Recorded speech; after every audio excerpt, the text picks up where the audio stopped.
What's shaking bacon? I'm Joni Simon, food photographer. Welcome to my studio. Like I shared in part one of this series on how to know if it's time to start charging for your work, I told you that food photography jobs aren't a one-size-fits-all. And that's not just because different types of projects require different things and take different amounts of time, but also because we go back to that term value. If you didn't watch part one, that's linked down below. But as you can imagine, different types of clients value images differently. In the world of photography businesses, we essentially have three different types of clients. For purposes of this discussion, I'm not going to get into fine art. That's really an entirely different ballgame. But the types of clients that you and I are most likely to interact with are going to be either commercial, editorial, or consumer. So let's start with consumer, the kind of photography that most people think about when I introduce myself at a party and they ask what I do. I say I'm a photographer, and they think instantly like weddings, senior portraits, family photographers, and in all of those scenarios, someone is hiring a photographer to take photos for their own personal use.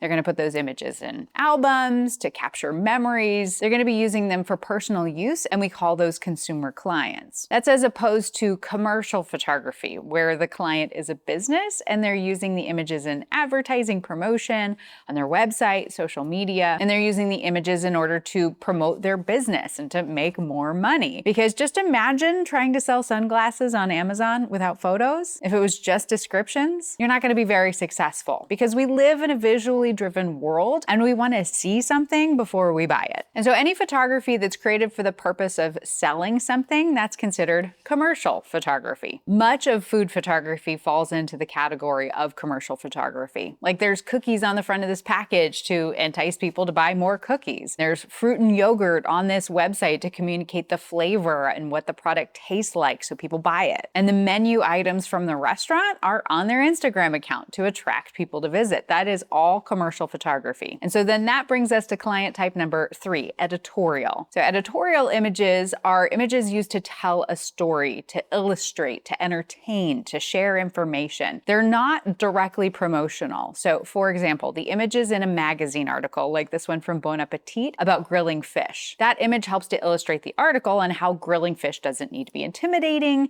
and then there's a recipe to go with it. They're not directly selling anything through this image. It's information. But now if we flip to the page where we have this pita chip with toppings in the same magazine, it's food too, but this image is here to help sell more pita chips. And so it can be tricky at first to identify the difference between editorial images and commercial images, but it all comes down to what is the purpose of this image? Is it for personal use? Is it for entertaining? Or is it informational? Or is it helping to sell something? And that's the question to ask in regard to any kind of work you're going to charge for, because the value of an image that helps a business make more money is different than the value of an image that someone keeps in a picture frame on their wall, and different than the value of an image in an article in a magazine. And I share all of this because I remember when I was first getting started, the only prices for photography that I could find when I was searching online were from consumer photographers who they displayed a lot of times the rates on their websites. Go to a wedding website, look for that investment tab, and there's some prices. And so I used that at first to set my pricing because I didn't know what else to charge. But I found out fairly quickly this didn't really work for food photography